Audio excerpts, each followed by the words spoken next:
Yun mga boss, mahilig din ba kayo kumain ng Korean noodles or nakakain na ba kayo ng mga Korean noodle soup?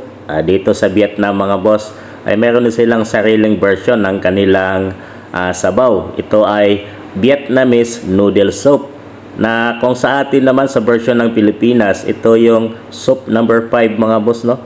Dahil lamang loob, dugo ng baboy, laman ng baboy, mga buto-buto ang pinaghalo-halo sa isang malaking lagayan na pinakuluan at tinimplahan na yan mga boss. Kung sa atin ito yung ginagamit na pang mami na kadalasan nating nakikita sa kanto.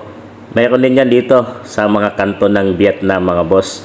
At ganito yung kanilang version, hiniwa-hiwa nila at ilagay sa bowl, yan. At gamit nila dito ay ang parang sotanghon na noodles mga boss, no? Dahil maninipis siya.